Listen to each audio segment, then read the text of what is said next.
When it came to Too Close, they had to argue with me. I remember the end of Butter Love with the Vamp. Yeah. Literally, Clive Davis with his little members only jacket came to the studio because he kept saying, "I need you, RL, to go back to the melody."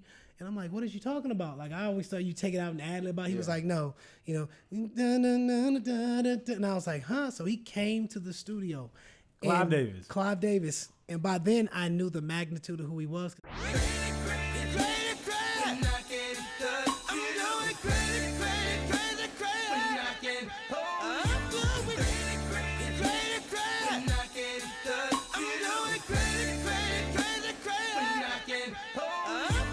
We sound crazy. Hold on. Baby, we were crying. That's right. I get so excited. Welcome to another week of We Sound Crazy. Still in ATL, your boy Fillionaire is in the building. You introducing other people now? Chuck Harmony is here. I am here. But Claude Kelly is in the building. What's up? I'm Chuck Harmony, and I'm in the building. Bacon from Macon is in the building. What's going on, y'all? Our special guest this week is my brother RL's in the building. Let's go. What's up, man? Finally. Hey, man. Songwriter, producer, artist. I've known you forever. Yeah. Like, RL knew me when I was an intern. Really? Yeah. Like, literally an intern at yeah, Arista. yeah. This is a good It's story. crazy. No, this a good is... story. And how I initially met, I don't know if you even know this, how I initially met Destiny's Child was because of Next. Oh, where? When y'all were on the road with, what's it, Boys to Men? Yeah, Boys to Men. It was our second tour. Because our first tour was Mary and Usher. Yep. And the second one was Uncle Sam, Uncle Sam. Maya, Destiny Child, then us, then Casey and JoJo, and then Boys to Men. That's the tour that I found out I could sing. Wow. Really, that was the tour I found out I could sing. You didn't know you could sing before then? I felt I was cool. Okay. But what happened was Wanye would come early, and most headlining acts come in like super late. Yeah. But he would come and sit on the side of the stage and watch us perform. So one day I was like, "Man, you be coming early a lot." He was like, "I come to listen to you." He's like, "I be singing your runs in the shower, getting myself hyped for the show." And I was like, "Wait, me?" That's he was crazy. like, "Yeah, you." And I was like, "Wait a minute. That's crazy. Mama, we made it." Let me see. That was like 97. I was 16, 17 at the time. And the label made me lie about my age, so I can tell now. I mean, it's many years past. So, but I would hang out with RL. He'd be in his room, had a whole setup, creating music and writing, and I just be like, it was Jamie Hawkins. Yeah. Tremaine's and Walter Hawkins' son. We would be on tour. He was the MD for Boys to Men, so we would literally be recording. We did like a commercial for I think Pepsi or something. We did an NFL song. We literally would just be in the studio. I mean, we're in the hotel room, and I'll be in the closet of the hotel room, not in the closet, but in the closet of the hotel room as a booth. As a booth, the vocal recording, and we were just trying to get it how we live, man. That's crazy. Y'all came in the game like a wrecking. Y'all did. Like, it's crazy, just the sound. I mean, KG, your vocals. It's just a Thanks, moment. man. It's Well, I didn't even like up tempos. Really? Like we would make like sex tapes. Mid tempos maybe, and the only ups that we would really like probably had a rapper or hip hop sample that was popular. So Clive literally had to come in the studio, and KG, of course, he's known for making anthems. Was like, listen, you have to get radio. And the one thing that I thought was a detriment to us was that we didn't have features.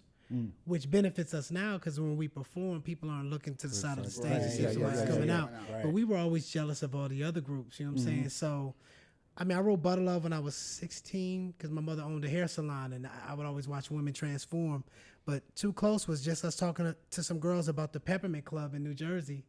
And every time how they would dance up on dudes. And we was like, you know what? We're going to use it. And if you listen to my up-tempo records, most of the subject matter is mid-tempo or slow. Just in case, Jaheim, wifey. It's just got a groove, but it's really talking about like, even, when you're talking about Too Close, it's really talking about grinding.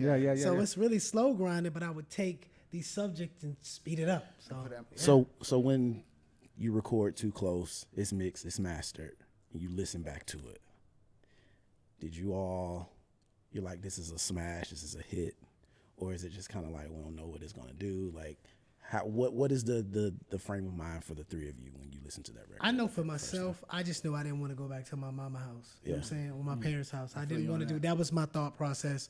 I can't really recall Too Close, but I can recall Butter Love since that was the first single. Yeah.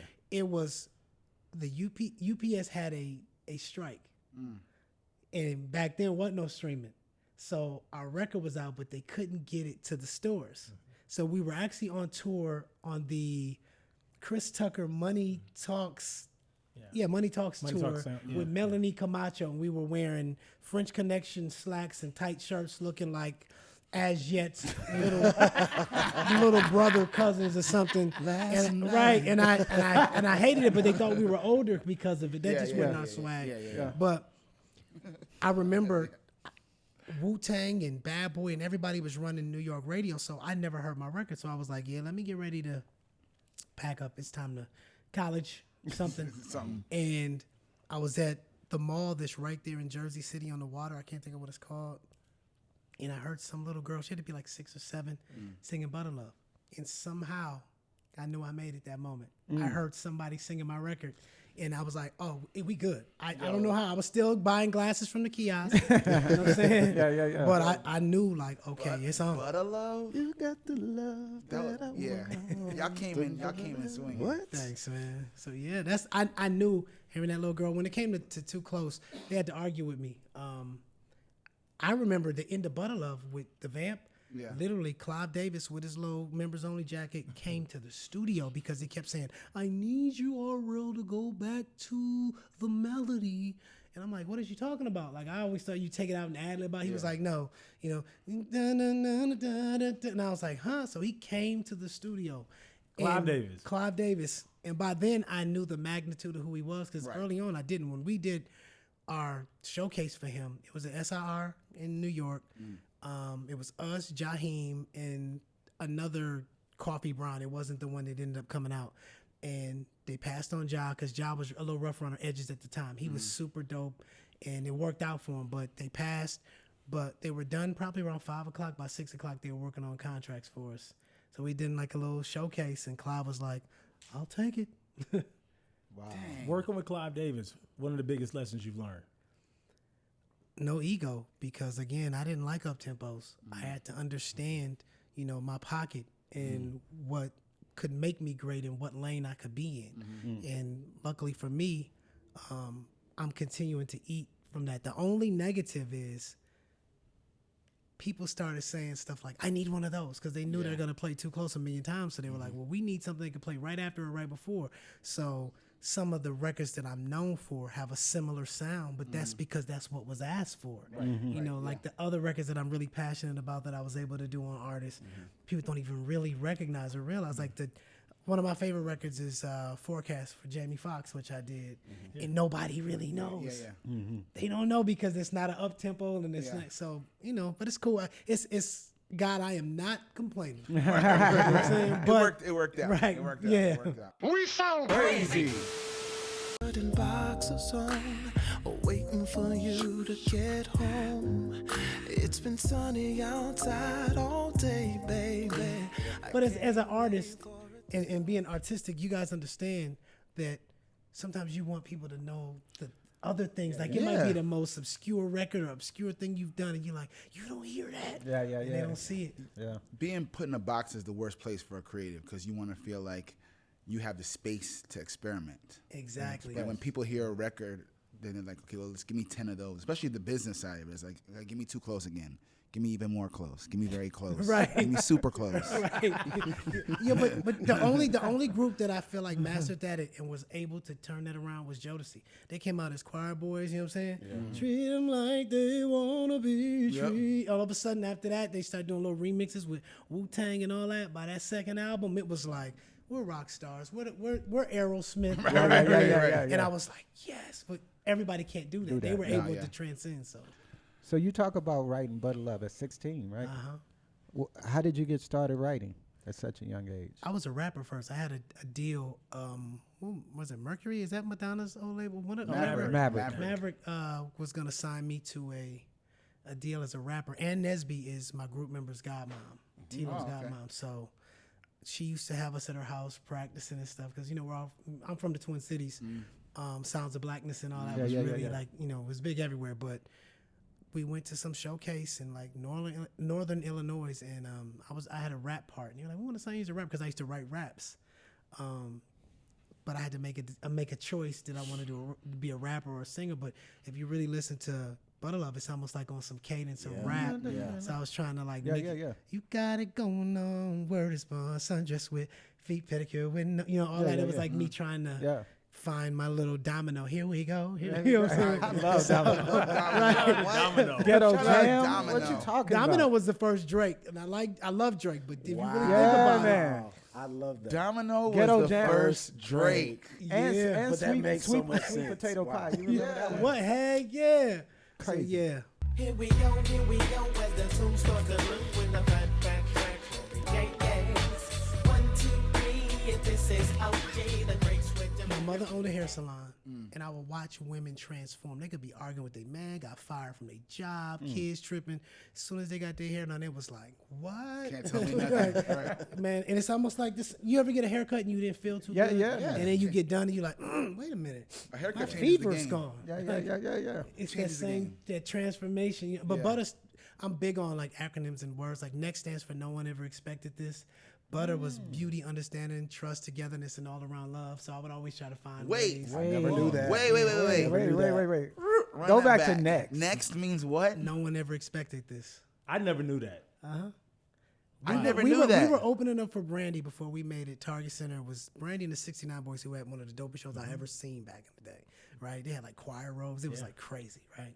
So we were like some group. We had put some money together, got some Jinko outfits and some Timberland boots. We just knew we was going to do our thing. So we had sound check, and Brandy people walked in. You know, when the headliner van walked in, it's like, oh, yeah, sound check? Yeah, that's not happening. See you at the show. And I was like super like offended and frustrated. I felt disrespected. And I was like, you know what, one day we going to blow. We're going to be the next big thing, and we're going to be able to tell people no one ever expected this. And that's where Next came from. I always thought we got next. That's what Just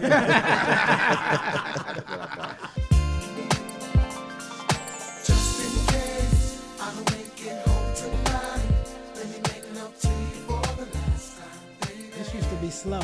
This was slow. This originally, we had to double time it. Oh, yeah. It's one of my father's favorite records because he's an engineer. He would travel all the time. He used to tell my grandmother, just in case I don't make it home. And I never knew that until I played him like the slow version. I've been asking KG like, where's the original of this? So that's not the original version. No, we had to double time it, and then like I even wrote the bridge. I was in LA, had to write the bridge over the phone because this and Anything were for me, but Anything on Jaheim? I wrote. I did them both, but I did 3 records for him, but they were for me, and we ran out of our budget. We had like $1,500 a month. For like 10 months. That's what That we makes so much got, sense. right? Like it was like, first deal. Like, so we ended up running through our budget really quick. So we ended up having to stay at KG's back house, and we all had like air mattresses. It was us and Ja. And I always had a special place in my heart for Ja. Like Ja was like always like, I had him here. I knew I saw greatness in him. So when he called and asked me for records that I really wouldn't have given anybody else, I was like, oh. And I know what would happen was he would ask K, and K would go, you got to ask Hart. Right. So he would call me, and I would be like, I know K put you up to this. But, it all worked out. You couldn't say no. I couldn't. Yeah. I know that it's funny because Ja's manager, and Ja actually just called me last week, and he's ready to get back in. He's like, hey, remember how you give me those hot records? I mean, you should do that one more time for me, bro. Right, yeah. But I'm looking forward to it because I think we disregard and discard talent so quickly. Yep. That's the blessing of coming out when we came out, because right now music can't grow on you. Like I remember there would be a song you liked, or there'd be four songs you like on a project, but then you'd be kissing some girl in the car and something else would be playing. You got a memory attached to that. Yep. Yeah. Now it's your favorite. Or yeah. you be with your boys and you be like, yo, you ain't play number 6? You ain't hear what he said about blah, blah, blah. You like, nah, and all of a sudden, that's your joint. Music could grow on you organically, and right now it's so oversaturated. That's true. That I don't hear it next. There's no patience with music anymore. That's crazy. That's such a good analogy of it, because everyone's trying to figure out why. The constant debate is why it's not working, what's wrong. But He doesn't have time to live in the real world. Drake put out a project, maybe like 2 months later. Yo, when you dropping something? Yeah, as if it doesn't take forever to make great music. But then how great is it because you haven't lived like you should have to experience new things. Yeah. See, my cousin is Philip Bailey. Earth, Wind, and Fire, Philip. I never knew this either. I'm learning. Well, it's funny because I learned later on, and my mother didn't tell me on purpose. I was in L.A. for Carl Lewis's birthday or something. So my mom shows up. I go move a rental car. I'm like, Mom, you in here? I don't smoke, but I'm like, Mom, you been smoking? She said, I just left your cousin Philip, baby. Yeah, we was, doing it. I'm like, wait, what? So I would see him, and I would see him at like so many levels of the ASCAP story. awards and stuff, and he would give me a look, and one day he was like, what's up, little cuz? And I'm like, oh, I'm like, you cripping or something? My mom was like, no, that's your cousin. You seen him at your family, had pictures when I was young. I didn't even, but she purposely didn't tell me that because she didn't want me to feel like I deserved anything other than what I work for. Well, they went to the hood. Verdine, everybody is in my mama house eating, chilling, like during the pandemic because they had like a concert out there. They went to my mama house and was, what up, cuz? Sorry you couldn't be here. It's like, That's crazy. It's crazy. Now that you know, when you find out later, how do you think you would have? Do you think it would have changed anything for you coming up in next had you known Philip Bailey was your cousin? It's hard because one of my favorite records growing up was the record with him and Phil Collins anyway. So that's like one of the Lover? greatest. Yeah. Oh my goodness. Yeah. So We love a great Phil around here. that's like literally one of my favorite records, one of the and I best think he's songs. one of the dopest vocalists. What he can do classically and everything is just amazing. For me, I'm glad I got it out the mud, as you say, in a sense. But I met Prince before. I ran into Prince. I got stories about my mother grew up with Prince. Like literally, I'm outside the nightclub and I see this car pull up and I hit on the window. I'm like, nervous. I love to work with you. He looks at me, goes, I'm trying to tell him who I am. He goes, I know exactly who you are. You're Tony's son. And that's what my mother's nickname is. So I'm like, oh, okay, I thought my mom was lying. People like, I went to school with him. He used to be at your grand. No, he was really there. So then I go, I would love to work with you. And he goes, as long as it's without them. So I'm thinking he talking about Tweet and T-Lo. I'm sorry. I was going to throw you under the bus to work with Prince. Roger Nelson, I was just going to do it, right? And I look at him, he goes, no, the labels, and drives off. So I'm thinking, oh, dude don't like me. Literally, a couple weeks later, we were invited out to Paisley, and the 6 degrees of separation was, rest in peace to Brother Jules, who was the DJ for New Power Generation. He's the reason we got put on because Naughty by Nature was performing at First Avenue in Minnesota where they take Purple Rain. Yeah. And Brother Jules was on the tour bus and our demo was sitting there and Kay was like, I'm restarting the label. What's the hottest group out here? Brother Jules looked down and said, oh, we were called Straightforward at the time. He's like, that's all you need to know right there. Kay picked it up, put the cassette in his pocket, rest is history. So that 6 degrees of separation with That's Prince wild. and all these different things, it just, because I could be in the hood running in somebody's house or being an engineer like my dad. I could be doing anything else. So the moments that I'm feeling sorry for myself because music isn't where it could be and the opportunities aren't the same, I think back to where I could be. And I'm sitting here with y'all. Yeah. And I'd be like, you know what, man, I'm over here complaining and we sound crazy. We sound crazy.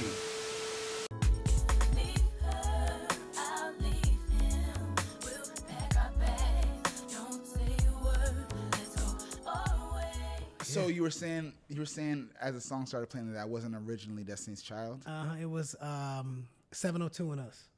Yep, Chad Elliott had us come in, and I wrote some of it, but it was really Ivy that did majority. I got to give her props, you know what I'm saying? Thank you for the plaque. But, yeah, they brought us in, and we were taping. Motown used to have a TV show, and they would pair you with, like, their legacy acts. Yep, that's what it was, and we did that night. Left, went in the studio, and we recorded, and it was originally with 702. But the funny thing is, we did this, and it was no money. It was supposed to be a favor returned, and I made the biggest mistake of my career by being loyal. Well, the second biggest. The other one was with Clive, but that's a whole other story. So what happened was, Mona Scott, we were with Violator at the time, and the deal was, we do this record with y'all have to do a record with us on our project. And at that time, we were the bigger group. They had just went on before us on the tour with Boys and Men. Me and Kelly were really close. If you look on the second album, she's like, calls me her big brother. It was really cool. And she had told me that she really wanted to shine. And she didn't feel like she had the platform to do that. And I was like, okay, well, when we do this other record, I'm going to tell Mona that I want you to lead it with me. I'm not thinking about who's bigger, who's going to be the bigger, or none of that mattered. It's loyalty. So we tell Matthew. Matthew's like, you sure? I don't think that's a good idea. And I'm like, wait a minute, don't you manage all of them? How you going to say that's not a good idea? Next thing you know, Mona used the favor on a Missy record instead, even though it was my favor. And we never got the record done because which is, in hindsight, of course, I'd rather be having a record with Beyonce, per se, singing back and forth with me when you look at it. But when you stand on something, that's what you stand on. So wow. So you never got that favor returned. Never got that favor returned. It's never too late. It's never too late. But and it's all love. And it's not like it's B's or anybody's fault like that. It was always those managers. Y'all know managers. The representatives in between. The middleman. Cutting another deal. Exactly. Cut us right out. We sound crazy. You may see me staring or catch me in a daze. May see me hang. But speaking of singing back and forth, you had another amazing, to me, is one of the greatest R&B duets of the night. Thanks, man. We Can't Be Friends with Deborah Cox. Yeah, man. DC. I mean, I know y'all were label mates, but just talk about that session, talk about how it came to be that you all connected. Well, what's funny is one of my favorite people in the industry, because y'all know a lot of cats be fake. Oh, yeah. Is Montez Jordan. He's one of the nicest. And he really wrote it with Shep Crawford. And I didn't know he originally was singing the record and Def Jam told him he couldn't do it. Really? So that's really what happened. For me, I got a call from Clive and I wanted to do Pac. And he was like, nah. And I was like, well, I'll do this. We can. And I ended up doing the Deborah thing. And I was scared. I had to record it twice because at first we were on tour, on the Boys and Men tour in Detroit. I did it and I just went in there. All I knew to do was sing. You know what I'm saying?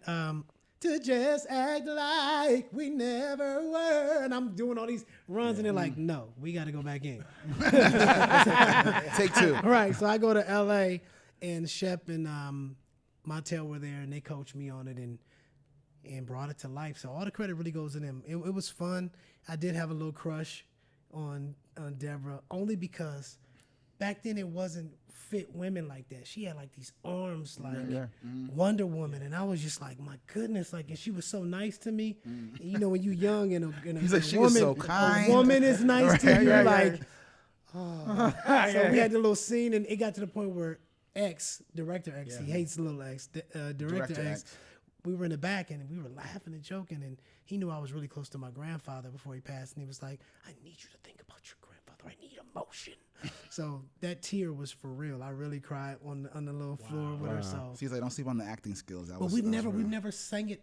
We've done it once. We did Lady of Soul Awards. Besides that, I be seeing her with like Kenny Lattimore, and I be hitting her with the how does it feel to be me? man, you could, call me up. Wait, like I'm right here.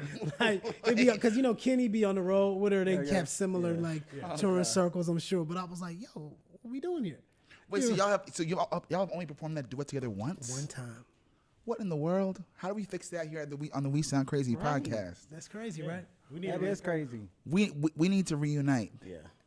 But I've been wanting to do the Best Man record.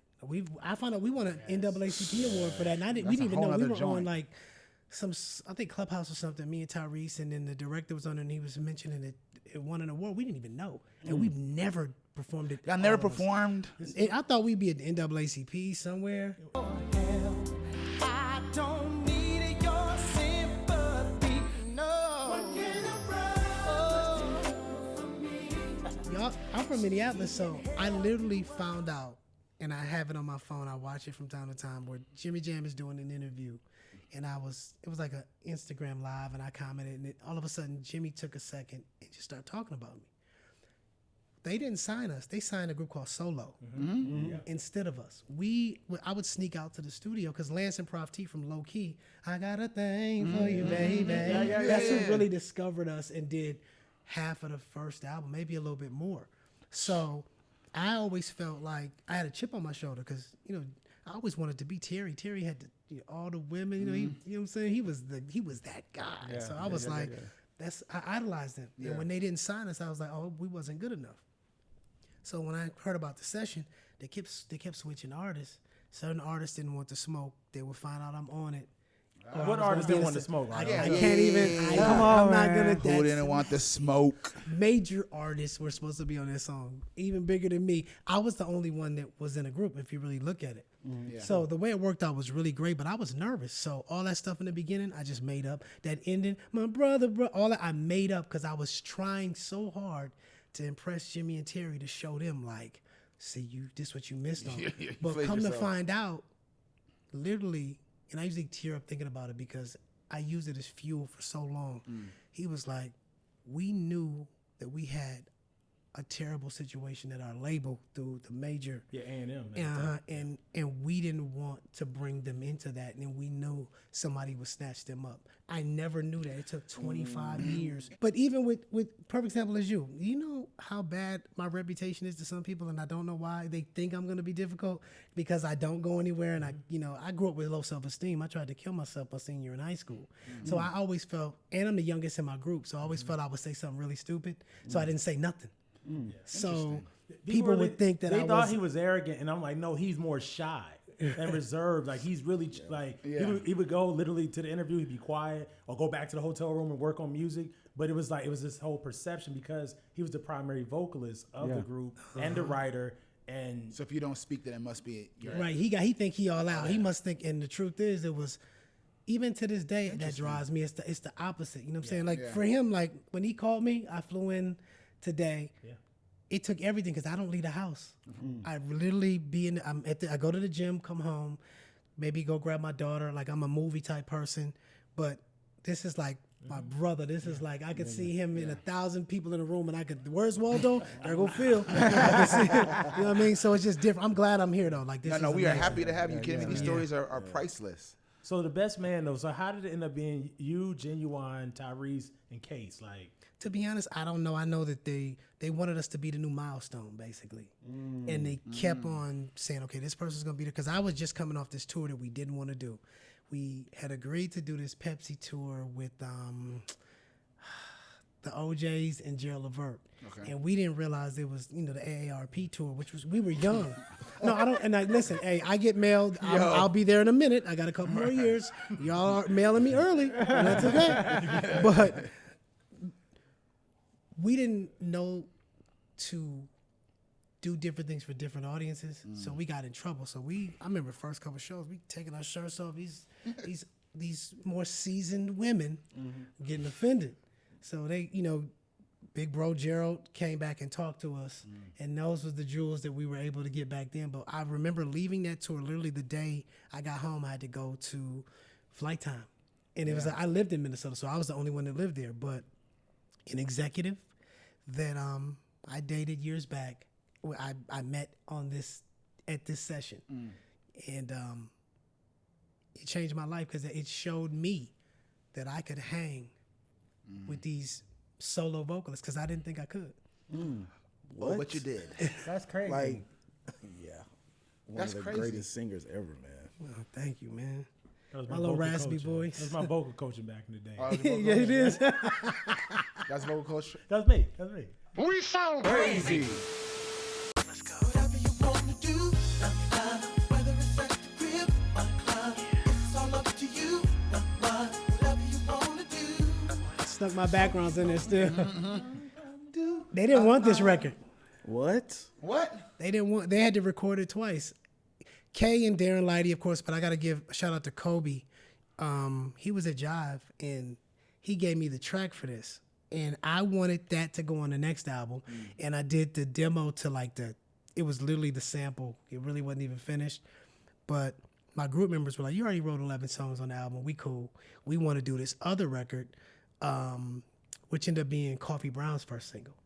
Because I wrote Coffee's second single. I didn't do the first, but if you listen throughout the record, I was doing my best Puff Daddy talking impression. Take that. You know what I mean? Talking impression. So I was doing all of that on the record, and people thought that I wrote it. But I didn't. The first single for Coffee Brown, but that was the record that the guys wanted. And I'm like, the record is amazing, but it sounds more. After the party? Yeah, the after party. It was more like what would you say? Like, it was just that different kind of R&B, like that Afrocentric type to me. It had that different. A little more neo soul. Neo soul. That's the word I'm looking for. It was more that. I'm like, I'm telling you this, whatever record. They was like, nope. So then I ended up putting it on Ideal. Well, no, Ideal's album was out. It just wasn't selling. I don't know why, because that first single, that Creep In or whatever, was amazing. Great, No, Get Gone was Get first. Gone. Then Creep In was incredible, but it wasn't selling. They took the record, added it, recorded it, added it, and the album went gold. But I remember Maverick didn't really want to do the record. And he's an incredible vocalist, but I'm sure they were writers and doing their own thing, like, why are we doing this? And we recorded it. It was like, nah, we cool. The label was like, y'all gotta go back and record that again. They did it, and next thing you know, like, we need you to be out in LA to shoot this video. And I'm like, word? I could do my Puff Daddy? I was out there, like that. So it was super cool, but it was little things like that. But again, that's that tempo and that same type feel. But hey, man, it gets the party started. Listen, that record right there, I call it a multi-generational record. Like, you put it on at the family reunion, grandma getting up, mama getting up, the kids, like, everybody's getting up on that But record. see, I add those records to our show, like when we do our shows, because I feel like, well, I went to Babyface before, and he it's a cheat code. Oh, let me just do this record that I wrote. You know, one day, all of a sudden, it's boom, like, oh my God. So I try to add certain records that I've written for other artists. I know some of the acts be like, dang, can they do their own records? But to me, I mean, when the publishing check come, my name on it, so I kind of feel like it is. It is a record. Yeah, absolutely. Now, you told us your second biggest regret, but you said the first one involved Clive Davis. Do tell. So we were in Music Purgatory, and you might have been partially around for this. So we were the only group with an album coming out when the takeover happened with Clive leaving and L.A. Reid coming through. So what's funny is we go meet with L.A. and we were happy because we were like, ooh, a brother.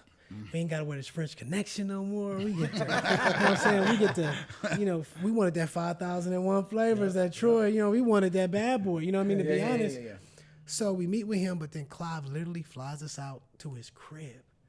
They're having gazpacho or whatever it's called. What is it? The code. It was nasty, but it was like, wow, we at Clive, whatever it's called. We was at Clive House, and all of the staff that had really mentored us and brought us up was there.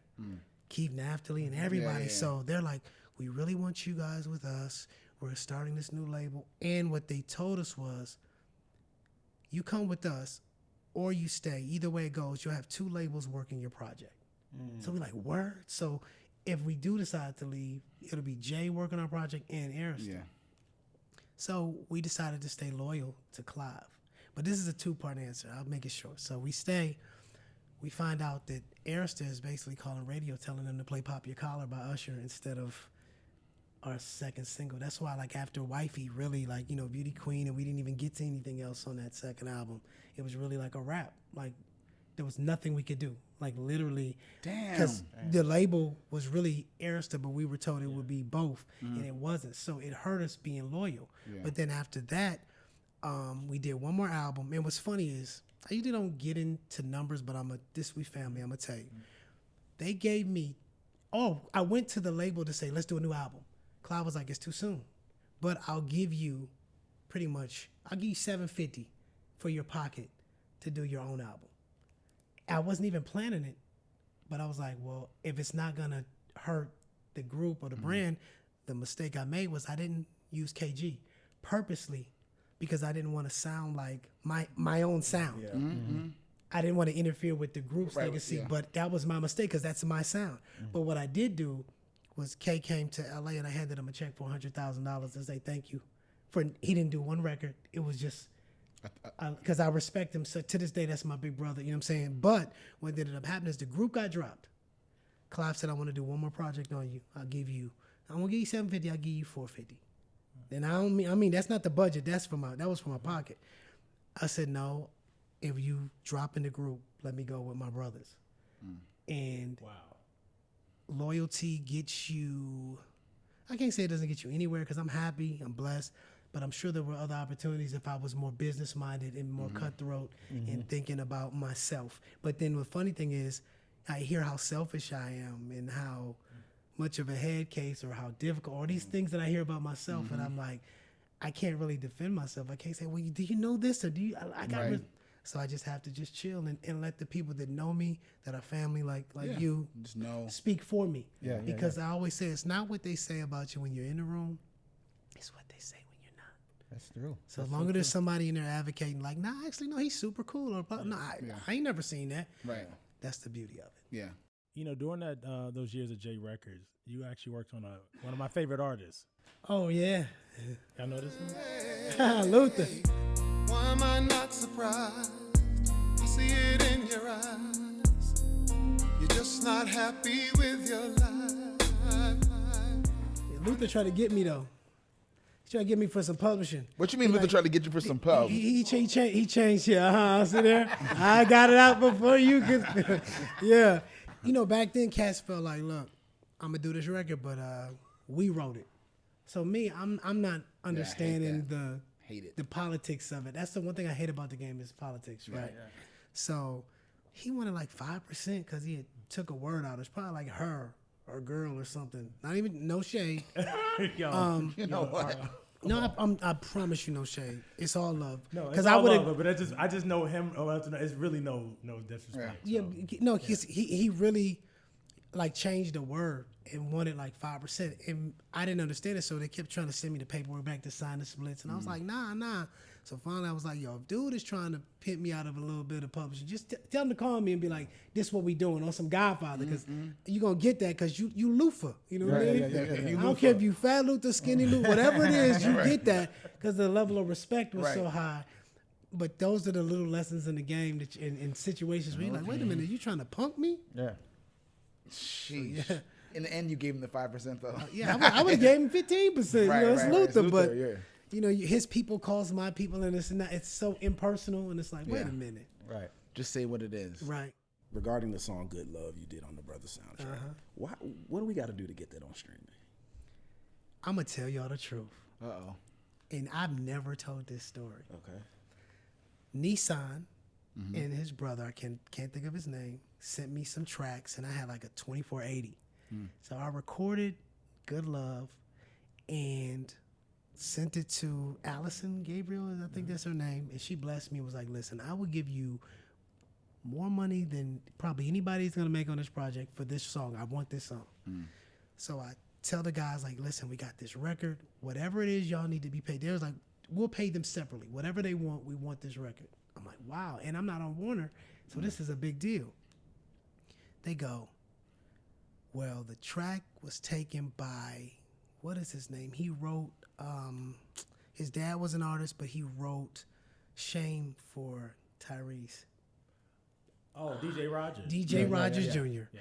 And I didn't know him. I'm not the LA circle. You know, everybody is connected and knows each other. So I'm like, listen, RL, DJ Rogers. And there was no disrespect to DJ Rogers, but he hadn't come out yet. And I'm like, listen, there's money right now ready. He's like, well, let me talk to Warren, because I guess Warren managed him, Warren Campbell. I didn't know Warren Campbell was best friends with DJ Rogers. So the politics again, they're like, nah, we can't give you that track. So Walter Millsap, who I discovered. What?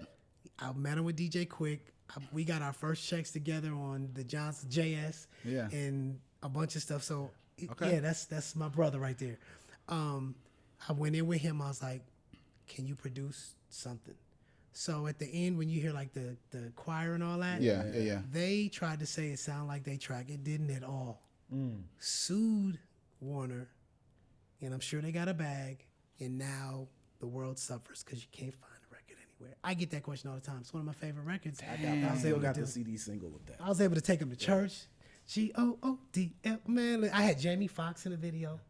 That was because we were all, he would come by the studio every day and tell me stories. He had took me to Will Smith's house for the Super Bowl. Like I was in LA circles for like 5 minutes. Just a Hearing quick 5 minutes. Yeah, quick 5 minutes. I would hear stories about, Jamie meeting Prince, and that's how I was able to link with him and do the record for him that I did. Yeah. So one day, one of Jamie's guys hit me, was like, yo, we at the Fox Theater. So that was around the Ray time.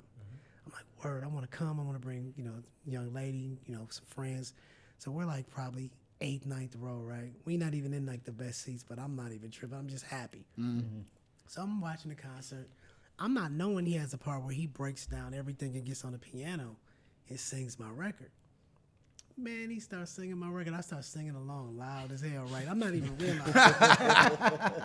You be in church and you singing with the choir. You don't even realize it. And he like basically telling me to be quiet. Looks and sees it's me. I still get goosebumps. He broke everything down and said, hey, y'all, he gave me this song. Yeah. He wrote this song for me. Like right now, the hair standing up on my arms right now. It was one of the most amazing moments of my career. And there's people that haven't done 1/100th of what Jamie has done that I could text, and they don't respond for a week. Yeah. I could text Jamie. He right back. And he, right back. Boom, one of the nicest cats that I've ever met. One of the best. And I was on a Zoom with him recently, and we were talking about music, and I was like, Jamie, one of my favorite songs that you've ever done. He's like, which one? And I was like, Storm. He was like, no, wait. And he just started impromptu just singing it. But that was when I was managing Deron Jones, of 112. And just, I remember we sent you, like, I think and you offered me, you was like, how do you want the name to be? Do you want a percentage? Yeah. You want anything? You want your name to go first? You was like, all this. And I was like, I think I said, well, alphabetically, however it need to go, but I don't want nothing. Like, he didn't even know we had a record. He had sent me a beat CD. So I was like, y'all need the files. He's like, for what? I was like, oh, we got a record on Jamie Foxx. What? Literally. But it was just like that. Yeah. No big deal. And because you did hit me. I was still in Mini at the time, and I thought he was gaming. I had been waiting to record the record. And I finally left him a message like, big bro, if you don't want the record, it's all good. It's all, you still, it's all love. He's like, wait, no. He calls me. I'm shooting this movie, man. Miami Vice. I can stop the jet and come get you. And I had to go to like some graduation. I was like, well, I'll come the next day. And he flew me out, and it was actually me, him, and Tank hanging out. They had like a hurricane out there. So we were stuck in a hotel. We finally went to the studio. And it was an amazing moment, because what's funny is some of the most successful people are the nicest and most down to earth. It'd be the ones that feel like they should be bigger than they are. They feel like they should act a certain way. Let me say a few names. No. A few names. Just a few names. Couple names. We sound crazy.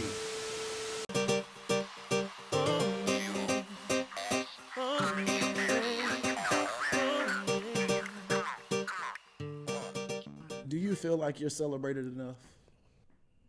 Because I mean, you have written many a hit. There are moments that I'm selfish and I feel like I should be, and people don't know. But then there's also moments that I realize that I don't necessarily have to go perform. I can just walk to my mailbox, and that's the blessing. So it's a trade-off. Sometimes I really think back to when I was on that twin-size bed. You know what I'm saying? Being like, one day I'm going to make it. One day I'm going to do this. And I did it. And if we talking, I'm 46. And we talking almost 30 years. If most people don't have that shelf life at all. So if I can have a record they play at the barbecue, or at the, on the skating rink, or the family reunion, you gotta be grateful for that. Listen, I'll be the new Frankie Beverly and Mays. Quick. What we doing? Give me your Mount Rushmore of your top groups, male groups. I would say Jodeci, because they didn't even sell the most. They just changed the landscape though. They made cats that was hood feel like, oh, I don't gotta be soft, or I don't have to be preppy. I mean, I love Boys and Men. I mean, two had bigger records, but when you talk about cats that feel like, I can leave church and go to the studio right now and kill everybody and sing super loud and runs and do whatever and take off my shirt. They were the prototype to me for my generation. For us, I put us lower because we don't have the discography in the sense of as many projects. But when you talk about the bigger records or the anthems, I feel like we have those. You do. We have that advantage. Plus, we didn't have the features. So a lot of acts that had those features that I was jealous about, A lot of these acts can't come out on the stage. But I was always, my favorite group was 112 from my era. Like me and Q were just together. Yes, that's my brother. I love Jagged. They're like two Charlie Wilsons to me. They're like, like the Gap Band. Oh my God. The other ones can really sing as well. I don't think people realize how talented they are. Yeah. Because we all stayed with certain producers, kind of. Yeah. So since we did, but my favorite 112 record isn't even a record people know. It's on the Money Train soundtrack. It's called Make Love. It's one of the best records I've ever heard. Really? It's like it's not on an album or anything. And my issue is we broke up for a while, and which is stupid. You know, right now it's two of the members, which they're talented. Slim and Mike are great.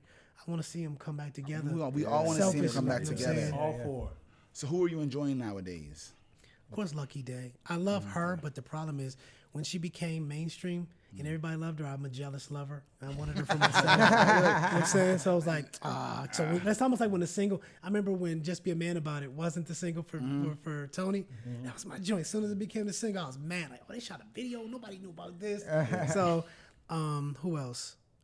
In a place where there's so much great music that's coming out. I love Tank. I feel like he was always super underrated. My favorite male vocalist, besides Jay Moss, is Joe. I've always loved Joe. I love first album, Joe. I'm in love, that first album. And loving you is wrong. That, oh my goodness.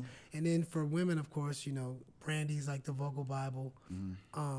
You're sitting next to someone who echoes that statement. Phil doesn't feel like she's the vocal Bible. I think she's a few chapters in the Bible. Phil feels like she's a couple of chapters in the Old I mean, Testament. Respectfully. It's not too far fetched that RL is a favorite singer too. So I mean, It's that raspiness, but I think her that control and what she can Yeah. do and the feeling she gives, and she has range more than people know. Yep. The control. I mean, but then there's others that, I mean, I love Jasmine Sullivan. I think she's super incredible. Man, what's that chocolate beautiful girl's name? Coco Jones. No, I love her. She's my new favorite. I think she's like a superstar. She's probably gonna have her own show. She's gonna have her own movies. I think she's incredible. Jones? Yeah, she's like incredible. But no, Lennox. Ari Lennox. Yeah, I just like her vibe is Yeah, just she's dope. super incredible. You know, like, you know what I'm She's saying? dope. Like no artificial, fillers or nothing. I just think it's amazing.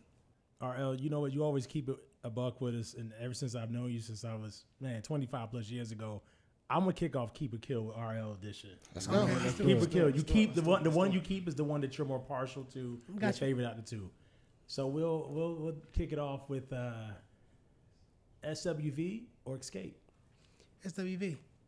And I'll tell you why. I can't insist. I think they have great records, but if you take away a band and you got somebody up there beatboxing and a little reverb on the mic, I just think Coco is so unique in what she can do. There's, you don't even have to go to the other members, and they can sing too. Lily and them can sing too. Tosh can sing.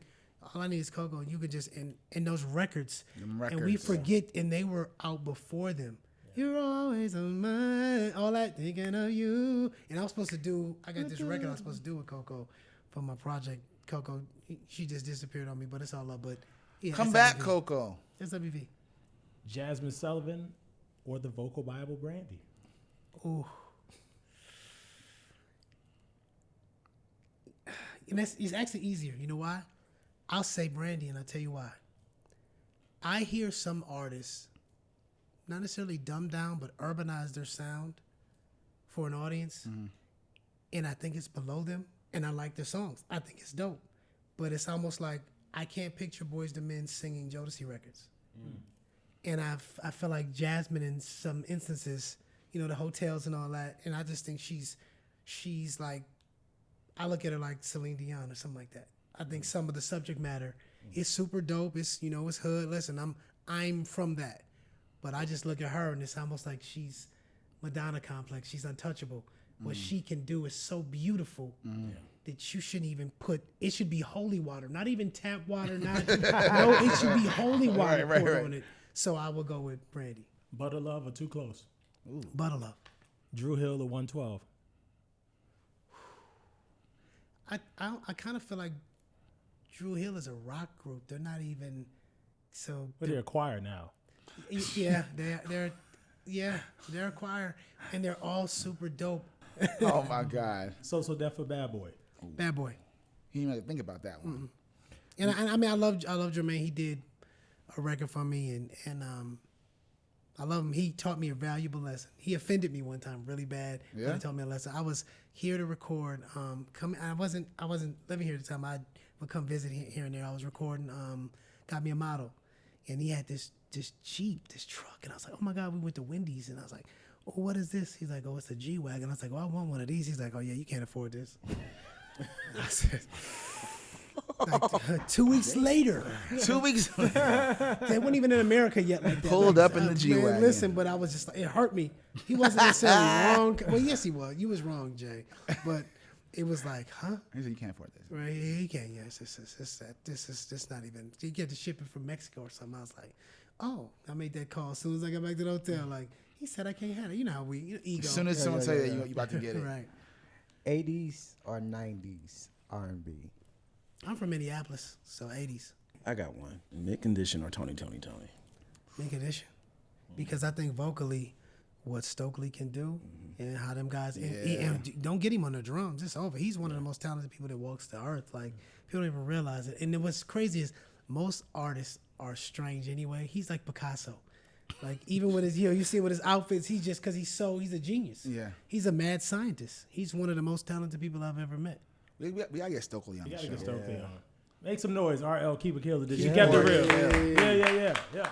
We sound crazy.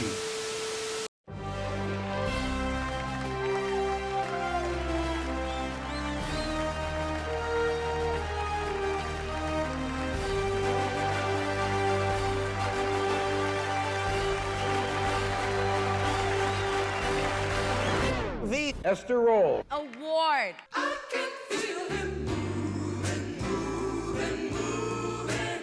I can feel him moving, moving, moving, moving on the altar of my heart. Every now and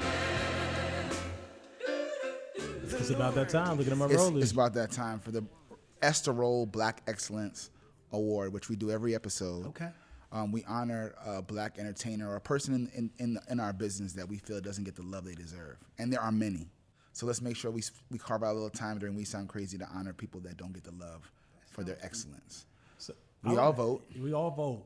I got a great Nominate and I'm vote. excited about mine. I'm excited. Start. Do tell. It's someone that we all have in common. I feel like is my brother. I've known him for many years as well. It's your brother as well. You've worked with him, created so many timeless records. KG. I was going to say that. KG is my 100. nomination this week. Divine Mill, what up? Percent. Thank you. I agree. KG. I like that. I like I'm that. co-signing that. I'm co-signing. KG was one of the first producers to give me a shot as a songwriter. I used to go to his crib in Jersey with the Naughty by Nature pool and everything. That back house is That back house. upstairs in the studio. 100%. And I feel like I haven't talked to him in years. If he's watching this, I hope he hears it. Rumor had it that back. I think he said he saw me on the street in New York and I didn't speak, but I genuinely didn't see him. So I haven't seen him in like 15 years. I'll call him. But I love that dude. He gave me a shot. He would pick me up in Manhattan, drive me to the studio. That's K. Yeah. Super cool dude, and does not get close enough credit for. I'm talking about a lot of records. Anthems. Anthems. Oh, So- I got a second on KG. Second. Any other additional nominations we need to consider from Chuck or Timon or RL? Any other additional people on the table? I'm good with KG. Going once, Yeah, I'm going good. twice. Wow. I was going to nominate my fellow East St. Louisan because we brought up the group Low Key. And one of the first people that I've ever seen to make it out of my hood was Andre Shepard from Low Key. Dre, and he vocally was just say the whole group Low Key because even the production, like people don't realize that that's the second album is. I'd still listen to the second album that nobody used to call Back to the House. It's incredible. They got this record called Turn Around. Wow. It's like, and without them, they would sneak us out to Jimmy and Terry's. So I have to. The whole Low Key, they're like cold. Dang. So did we go to a vote? Do we go to? I mean, how do we do this? No, I mean, I got one more. I got one more. Okay. All right. My group member Tilo, because people look at me as the lead in my group. Yeah. And he's the oldest, and he kind of helped groom me in a positive way. That's kind of a dangerous word to use. RL was groomed by Tilo. Headline of the podcast. But I don't think that he gets the credit for his tone and what he does vocally because he carried. There was no way these records would have been half as successful as they were without him coaching me in the studio on harmonies and arrangement and just being there and being like, be great. A lot of times ego gets involved and cats will be like, well, wait a minute, no. And I'm the baby. Mm-hmm. Yeah. There was never an issue. So Tilo, Terrence Brown. Dancing like you're naked. It's almost like we're sexing. Oh, yeah. What? The man. Okay, so just to recap, we got Tilo, Andre Shepard, and Low Key as a Low whole, Key, and KG. So this is crazy. This is great. So we vote. You can vote as many times as you want. If we hit a tie, we'll do the tiebreaker. Okay. But we'll kick it off with KG. That's a unanimous. Yeah, 'cause that Coffee Brown album still slap. Yeah, that Coffee Brown now. Andre Shepard, Low Key, Yeah, I'm gonna show. and Tilo. Yeah. Love you, big bro. Got to do it. Okay, so that's unanimous. Now we got a tie. It's a tie I hate to break. It's the tie I KG hate to and break, Tilo. but it's Tilo and KG. You can only vote once This this time. time. All right. That's crazy. That's fine. He said it's cool. I'm good. KG. There it is. There it is. Congratulations, KG. You're the winner this week for the Esther Roll Black Excellence Award. My brother, I need you on the show soon. I'm Please. Man. KG, congratulations. So, RL, you're out touring now with Next, still writing, producing. What's going on now? Well, I've been producing more so now than anything. I did the Karma remix for it was Donnell Jones' record. Donnell, Dave Hollister, Carl Thomas, myself, and Jacquees.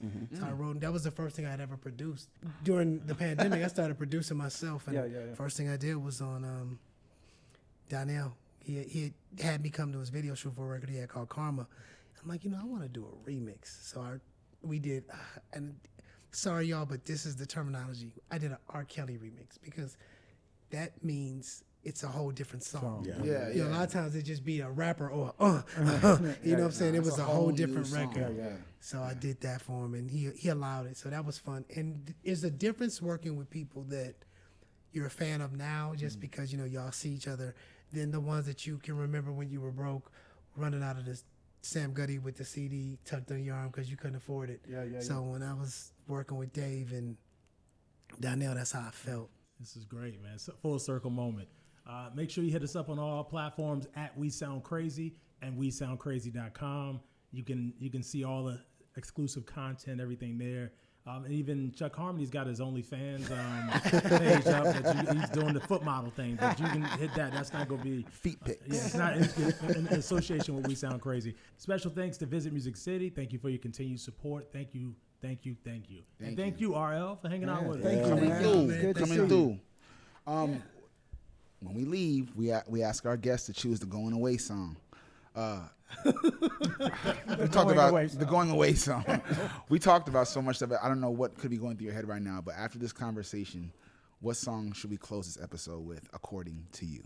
You know what? I wasn't gonna pick one. I was gonna pick something that was kind of inappropriate, but I'm not gonna do it in these days and times. I'm gonna pick out something different. Okay, let me delete that then. Yeah. There's a record I wrote for Lloyd. It's called "I Could Change Your Life." And produced it. It's one of my favorite records. And what's funny is, it was supposed to be a single, and when they were like, "Nah," he was like, "Okay, then we just work on the next album."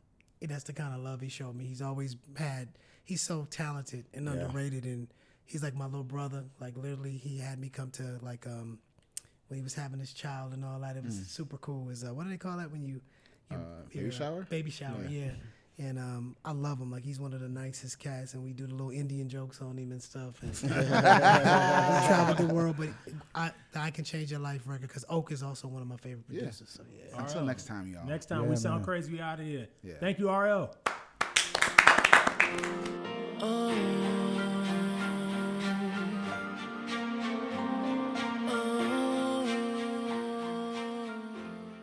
We sound crazy.